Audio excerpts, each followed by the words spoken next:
Dear students, আমি BM sir বলছি। দেখো, আজ একটা গুরুত্বপূর্ণ বিষয় নিয়ে তোমাদের কাছে হাজির হয়েছি। আজ আমি 2024 সালের কলকাতা বিশ্ববিদ্যালয়ের 5th সেমের জেনারেলদের বাংলার সাজেশন নিয়ে হাজির হয়েছি। এই পেপারটির নাম হলো DSE-A-2, অর্থাৎ DSE A2। জানো, তোমাদের এই পেপারটিতে 3টে মডিউল থেকে প্রশ্নের উত্তর করতে হবে। তো প্রথমেই আমরা আর দেরি না করে মডিউল 1-এ যে বড় এবং ছোট প্রশ্নগুলো তোমাদের আসতে পারে তার একটা সাজেশন আমি বলে নিই। দেখো, মডিউল 1টি হলো সজারুর কাঁটা উপন্যাস নিয়ে। তো এখান থেকে তোমাদের প্রথমে বড় প্রশ্ন যেগুলো, অর্থাৎ 10 নম্বরই যে প্রশ্নগুলো করতে হবে সেগুলো আমি বলে নিই। 1 নম্বর প্রশ্ন, সজারুর কাঁটা উপন্যাসের নামকরণের সার্থকতা আলোচনা করো। 2 নম্বর প্রশ্ন, সজারুর কাঁটা উপন্যাসে দেবাশিস চরিত্রটি বর্ণনা করো। এই যে পরপর দুটো প্রশ্ন বললাম, এই দুটোই কিন্তু খুব ইম্পর্ট্যান্ট। 3 নম্বর প্রশ্ন, সজারুর কাঁটা গোয়েন্দা বা রহস্যমূলক কাহিনী হলেও অনেকে এটিকে প্রেমমূলক বা রোমান্টিক কাহিনী বলে অভিহিত করেন। তোমার উত্তর যুক্তিসহ আলোচনা করো।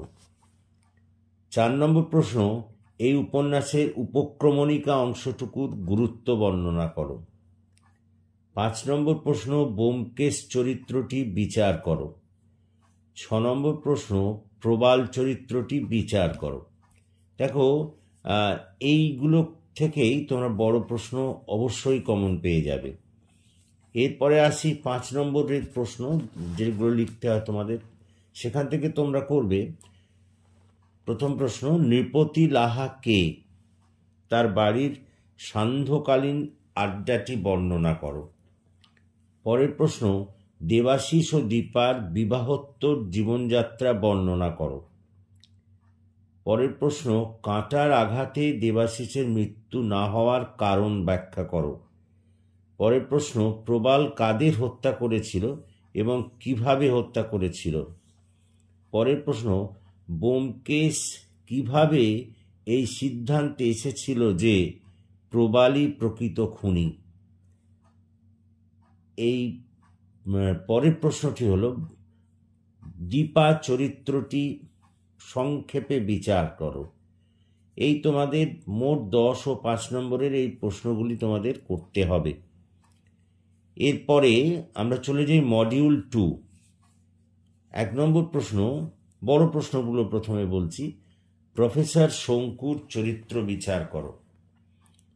2 নম্বর প্রশ্ন, মঙ্গল গ্রহের পরিচয় দাও। মহাকাশের দূতের পৃথিবীতে আসার কারণ বলো। 3 নম্বর প্রশ্ন, শঙ্কু ও ফ্র্যাঙ্কেনস্টাইন সম্পর্কে আলোচনা করো। ফ্র্যাঙ্কেনস্টাইনের চরিত্র বর্ণনা করো। পরের প্রশ্ন, হিপনোজেন কথাটির অর্থ কী? গল্পের মধ্যে কেউ হিপনোটাইজড হয়েছিল কি? কাহিনীটি বিবৃত করো। পরের প্রশ্ন, ম্যাকাওয়ের পরিচয় দাও। তার কর্মকাণ্ড ব্যাখ্যা করো। পরের প্রশ্ন, অবিনাশবাবুর চরিত্র আলোচনা করো। পরের প্রশ্ন, রবুর বর্ণনা দাও। তারক্ষুড়ো সম্বন্ধে যা জানো লেখো। পরের প্রশ্ন, আদিম মানুষের পরিণতি কি হয়েছিল তা ব্যাখ্যা করো। পরের প্রশ্ন, শঙ্কুর কোন দুটি কাহিনীতে মৃতদেহের প্রাণ সঞ্চারিত হয়েছে তা ব্যাখ্যা করো। দেখো, এই যে মডিউল 2-এর 1 থেকে 5 নম্বর পর্যন্ত প্রশ্ন, এগুলো হচ্ছে 10 নম্বরই হলো। তারপরের প্রশ্নগুলো কিন্তু ছোট প্রশ্ন, অর্থাৎ 6 থেকে 9 পর্যন্ত যে বললাম প্রশ্নগুলো, এগুলো সব ছোট প্রশ্ন। এবারে আসছি মডিউল 3। এই মডিউল 3-তে দেখো অনেকগুলি গল্প আছে। স্বাভাবিকভাবে এখান থেকে সাজেশানের আকারটা একটু বাড়বে, কারণ যেন 45টার মতো গল্প এখানে আছে। স্বাভাবিকভাবে এই গল্পগুলি থেকে নানা প্রশ্ন হতে পারে, সেই জন্য যেগুলো খুব ইম্পর্ট্যান্ট আসতেই পারে যেগুলো, সেইগুলোই আমি তোমাদের জন্য বেছে নিয়েছি এবং তোমরা ধরে নিতে পারো যে এখান থেকেই কিন্তু কমন পাবে।